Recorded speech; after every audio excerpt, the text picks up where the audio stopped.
Hello दोस्तों, स्वागत है सभी का हमारे YouTube चैनल में। दोस्तों आज के दिन में पूर्ण वर्ग विधि द्वारा गुणनखंड करना बहुत ही आसान तरीके से सीखेंगे। और दोस्तों आज की वीडियो में मैं दोस्तों आप सभी को पूर्ण वर्ग विधि द्वारा गुणनखंड करने का एक ऐसा तरीका बताऊंगा जिसे दोस्तों आप कभी भी नहीं भूलोगे। तो चलिए दोस्तों बिना किसी लाग लपेट के अब हम प्रश्न को हल करना स्टार्ट करते हैं। जैसे कि हमारा प्रश्न दिया गया है 2x² - x - 6 = 0। दोस्तों यहाँ पे देखिए, अगर दोस्तों आप किसी भी द्विघात समीकरण को या द्विघात बहुपद को अगर आप पूर्ण वर्ग विधि द्वारा आप गुणनखंड कर रहे हैं तो दोस्तों उसके बराबर में दोस्तों अगर जो जीरो दिया है तो ठीक है, नहीं अगर बराबर में जीरो दिया है तो आपको जो है बराबर करके जीरो लिख लेना है। उसके बाद दोस्तों यहां पे आपको क्या करना है, यहां दोस्तों आपको करना यह है कि दोस्तों जो हमारा अचर पद होता है उसको दोस्तों हम लोग जो हमेशा दाहिने तरफ भेज देते हैं, यानी कि दोस्तों बराबर के इधर भेज देंगे। यानी कि दोस्तों यहां पे आपको लिखना है 2x² - x बराबर -6 जाएगा जीरो के पास, ये तो ये 0 + 6 हो जाएगा। ठीक है दोस्तों, अचर पद को दोस्तों हमेशा आपको दाहिने तरफ लिखना है। अब दोस्तों ये आपका 2x² - x बराबर 0 और 6 आपका कितना हो जाएगा 6। ठीक है, यहां तक अब आपने काम कर लिया। ठीक है, अब दोस्तों उसके बाद नेक्स्ट स्टेप दोस्तों आपको क्या फॉलो करना है। नेक्स्ट स्टेप में दोस्तों आपको यह करना है कि दोस्तों यहां पे x² यानी कि दोस्तों जिस भी चर का स्क्वायर होगा उसका गुणांक हमेशा 1 होना चाहिए। यहां पे दोस्तों x² का, यहां पे दोस्तों x² y² p² q² कुछ भी हो सकता है। तो दोस्तों यहां पे जिस भी चर का स्क्वायर रहेगा उसका दोस्तों यहां पे गुणांक जो है ना x² y² के साथ यहां पे जो भी रहेगा वो दोस्तों 1 होना चाहिए। 1 के अलावा दूसरा कोई नहीं होना चाहिए। लेकिन दोस्तों यहां पे 1 नहीं है, यहां पे 2 है। तो दोस्तों इसको आपको 1 बनाना पड़ेगा, इस 2 को 1 करना पड़ेगा। तो दोस्तों इसके लिए आपको क्या करना पड़ेगा, तो दोस्तों इसके लिए आपको क्या करना है, 2 से आपको दोनों पक्षों में भाग देना है। क्यों देना है भाग, यहां पे दोस्तों देखिए, अगर दोस्तों आपको यहां पे x² या y² का गुणांक अगर आपको 1 करना होगा तो यहां पे जो भी दिया होगा x² या y² के साथ उसी गुणांक से आपको दोनों पक्षों में भाग दे देना है। यानी कि दोस्तों यहां पे आपको लिखना है दोनों पक्षों में 2 से भाग देने पर, यहां पे दोस्तों आपको लिखना है दोनों पक्षों में 2 से भाग देने पर, यहां पे आपको ऐसे लिख देना है। ठीक है, अब दोस्तों जब आप 2 से दोनों पक्षों में भाग देंगे यानी कि 2x² बटा 2 करेंगे, माइनस है तो माइनस, x में भी दोस्तों 2 से भाग जाएगा क्योंकि 2 से इस पक्ष में भी देना तो दोनों में दिया जाएगा, बराबर है। यहाँ पे 6 तो 6 में भी 2 से भाग दीजिए। अब दोस्तों ये 2 से 2 कट गया, यहाँ पे दोस्तों आपका आ गया x² - x बटा 2 बराबर 2 से 6 को काटेंगे तो 3 आ जाएगा। ठीक है, यहाँ दोस्तों x² गुणांक यहाँ पे दोस्तों कुछ नहीं है तो 1 है यहाँ पे। ठीक है, 1 नहीं लिखा जाता है तो दोस्तों यहाँ पे x² का गुणांक 1 हो चुका है। अब दोस्तों अगले स्टेप में आपको क्या करना है, क्या दोस्तों मैं x² माइनस इस एक x बटा 2 को क्या मैं 1 बटा 2x लिख सकता हूं, क्योंकि दोस्तों 1x यहां पे भी है तो दोस्तों यहां पे देखिए 3 है तो 3। अब दोस्तों यहां पे आपको क्या करना है, यहां दोस्तों अब दोस्तों जब आप x² का गुणांक जब आप 1 कर लेते हो तो आपको नेक्स्ट स्टेप में क्या करना होता है कि आपको यहां पे x का गुणांक जो है, यानी कि दोस्तों x का गुणांक y का गुणांक, यानी कि दोस्तों जो भी चर रहेगा उसके साथ जो गुणांक है, यहाँ पे दोस्तों x का गुणांक, x² नहीं x का गुणांक, यानी कि x का गुणांक क्या दिया है यहाँ पे -1 बटा 2। दोस्तों यहाँ पे आपको क्या करना है, -1 बटे 2 का आधा करके फिर उसका वर्ग करके दोनों पक्षों में आपको जोड़ना होता है। ये दोस्तों नियम होता है।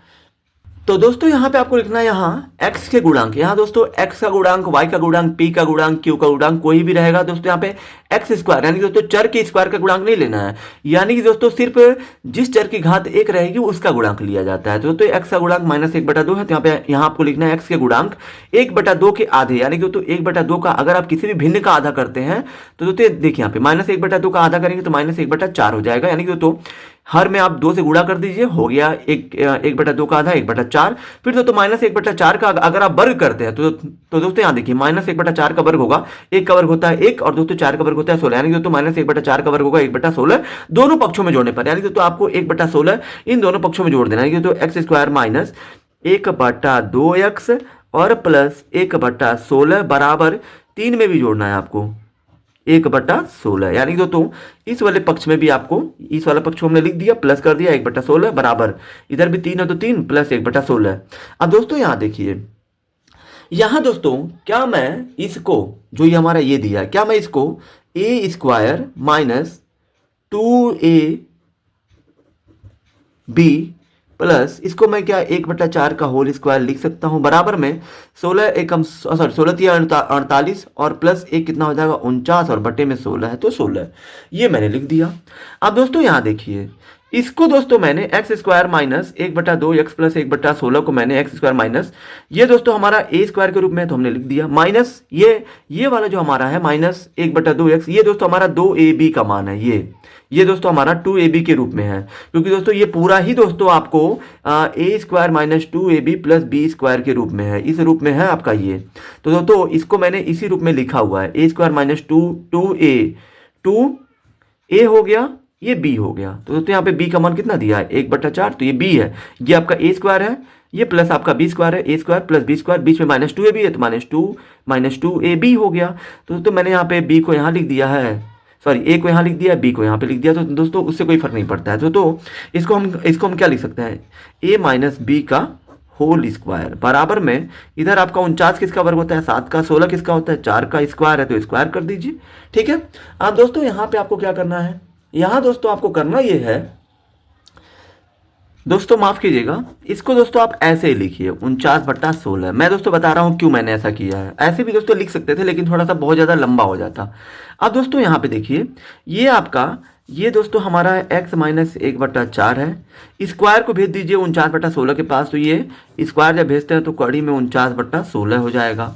और दोस्तों यहाँ पे आपका x माइनस 1/4 बराबर 49 का वर्गमूल कितना होता है 7, 16 का कितना होता है 4। और दोस्तों कड़ी से जब जब हम लोग किसी भी संख्या का वर्गमूल निकालते हैं तो उसका मान 2 में होता है, प्लस माइनस दोनों होता है। ठीक है। अब दोस्तों यहाँ पे आपको क्या करना है, अब दोस्तों एक बार आपको क्या करना है, x माइनस 1/4 बराबर आपको लिखना है, प्लस लेके चलना है, यानी कि 7/4, फिर दोस्तों कामा, एक बार दोस्तों x माइनस 1/4 आपको लेके चलना है, माइनस 7/4 को लेके चलना है। ठीक है। यहाँ दोस्तों ये हमने एक बार प्लस मान लिया है, एक बार हमने माइनस मान लिया, यानी दोस्तों इसकी तुलना हम लोग क्या करेंगे, x माइनस 1/4 की तुलना एक बार प्लस लेके करेंगे। ठीक है, प्लस लेके करेंगे, और दोस्तों x माइनस 1/4 की तुलना एक बार माइनस लेके करेंगे।